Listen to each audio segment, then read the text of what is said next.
Bonjour, chers professeurs, bonjour, chers enseignants, bonjour, chers collègues étudiants. Je me nomme Sampebgo Alexis.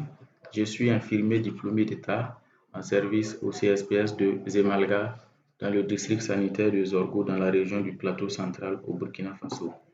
Voici ma carte nationale d'identité burkinabé et voici également ma carte d'inscription à l'Ordre national des infirmières et infirmiers du Burkina Faso pour l'année 2023. Donc, dans le cadre de la certification de l'approche systémique pour la gouvernance des systèmes de santé, j'ai le plaisir aujourd'hui de vous présenter ma production sur l'exercice intégrateur du module numéro 5 intitulé Dynamique du système dans sa globalité.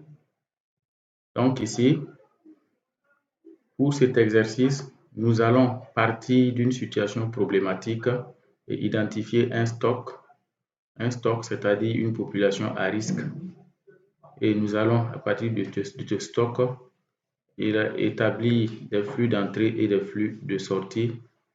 Et nous allons identifier des variables et nous allons identifier des cercles, établir des liens de causalité et des cercles de rétroaction afin de construire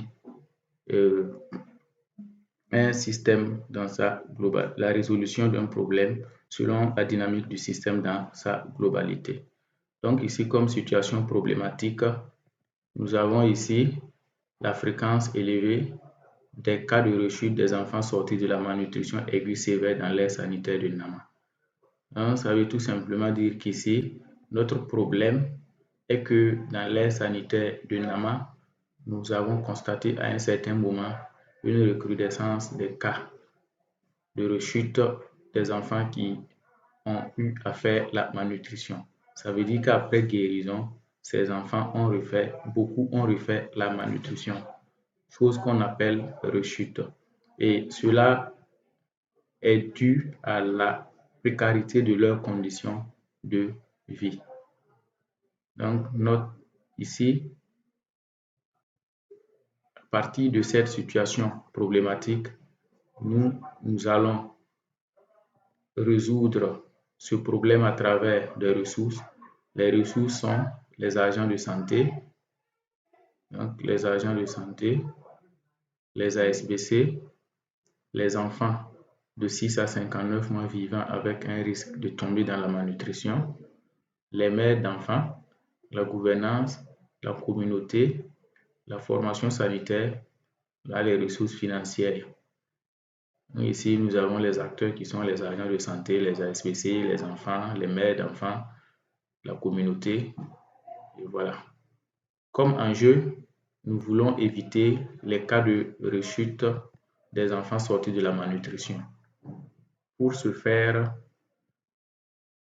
nous avons identifié des stocks, des flux et des variables. Donc pour le moment, nous allons présenter notre stock.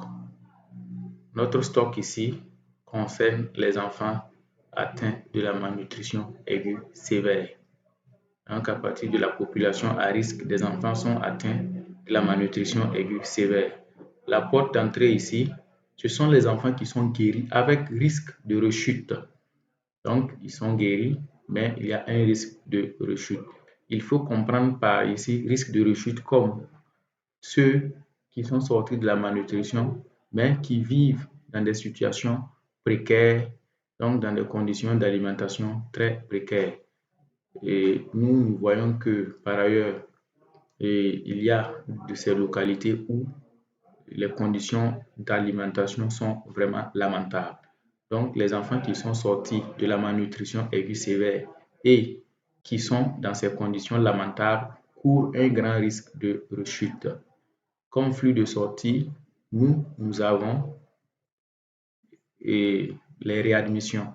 Donc, un enfant peut sortir avec le risque de rechute et une fois qu'il rechute, il est réadmis.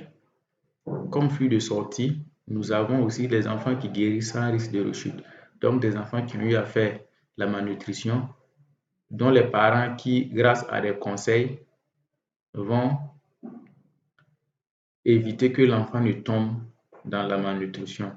Donc, si les conseils sont bien donnés, ces enfants guérissent sans risque de rechute, tout simplement parce que ce sont des enfants qui ont de bonnes conditions, qui vivent dans de bonnes conditions d'alimentation. Pour cela, nous allons identifier notre trajectoire. Notre trajectoire ici, notre trajectoire consiste en la mise de toutes les ressources et acteurs identifiés à contribution, depuis les ASBC jusqu'à la gouvernance. Et chaque acteur a ses rôles propres qu'il joue en interaction avec les autres acteurs, selon le modèle de la théorie du changement. Donc, nous allons identifier nos variables et les liens de causalité. Ici, comme variable, nous avons la fonctionnalité de la trajectoire, une variable, la participation à la gouvernance, donc la fonctionnalité de la trajectoire qui va donner une participation à la gouvernance, qui va donner une visibilité des prestataires de proximité que j'appelle ici ASBC, une amélioration de la prise en charge et une amélioration de la prise en charge donne l'autonomie du patient et ça va nous permettre de réduire le nombre de cas de rechute. Après avoir élaboré identifié les stocks et les variables et les liens de causalité, nous allons faire ici notre diagramme de boucle causale. Donc, nous avons comme stock les enfants atteints de la malnutrition, comme des enfants atteints de la malnutrition et qui sont sortis. Et comme flux de sortie, on a les enfants guéris avec risque de rechute. Et comme flux de sortie encore, nous pouvons avoir des enfants réadmis, donc réadmission. Et comme flux de sortie, troisième flux de sortie, nous avons les enfants qui guérissent sans risque de rechute.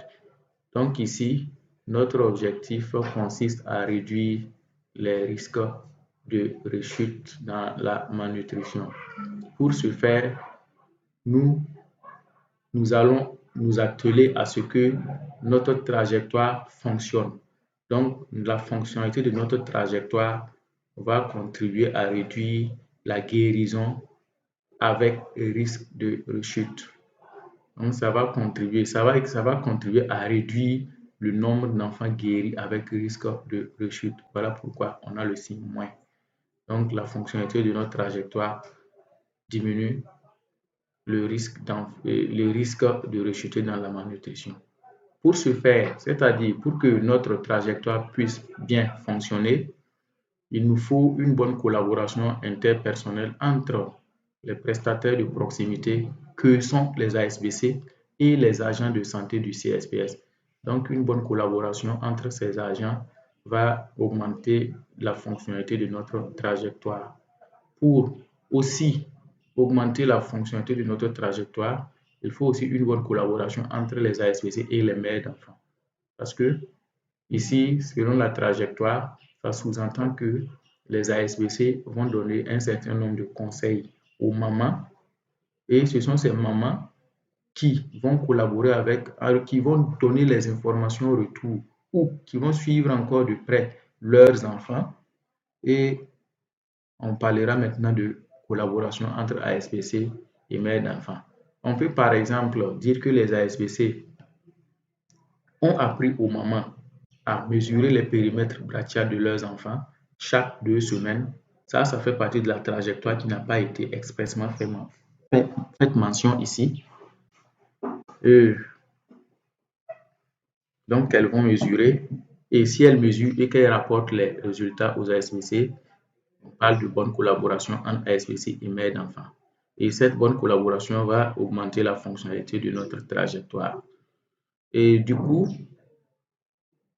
il nous faut que pour une bonne collaboration entre ASBC et agents de santé, il faut une participation de ces ASBC à la gouvernance. Donc, ils doivent au moins avoir un mot à dire dans la prise de décision. Et pour une bonne collaboration entre ASPC et mères d'enfants, les mères d'enfants peuvent prendre part aussi à la gouvernance, elles peuvent donner leur mot à dire pour qu'on puisse prendre des décisions. Donc, nous avons ici une bonne collaboration entre ASPC et mères. Une bonne collaboration entre ASPC et agents de santé favorise la fonctionnalité de notre trajectoire. Leur participation à la gouvernance favorise aussi la bonne collaboration. Et donc, nous avons ici une première boucle de rétroaction entre les ASPC, mères d'enfants, agents de santé, gouvernance. Et ici, lorsque les prestataires de proximité participent à la gouvernance, on aura une augmentation de leur visibilité. Donc, une participation à la gouvernance des ASBC augmente leur visibilité. Et une fois que leur visibilité augmente, on aura une augmentation de la fonctionnalité de notre trajectoire avec le signe plus. Donc ici, nous avons une deuxième boucle de rétroaction. Et une fois la participation à la gouvernance effective, ça augmente l'amélioration de la prise en charge des enfants malnutris. Et cette augmentation de la prise en charge des enfants malnutris va une augmentation de l'amélioration de la prise en charge. Une fois que la prise en charge est améliorée et que les enfants malnutris recouvrent la santé, ils auront maintenant leur autonomie et ça va se répercuter sur la communauté. Donc, si les enfants sont autonomes, c'est la communauté tout entière qui est autonome. Même si cette communauté n'est pas ressortie ici, ça sous-entend qu'elle fait partie de ceux qui sont autonomes après une amélioration de la prise en charge. Et une fois qu'on a une autonomie de la communauté, nous aurons à réduire le nombre de cas de rechute.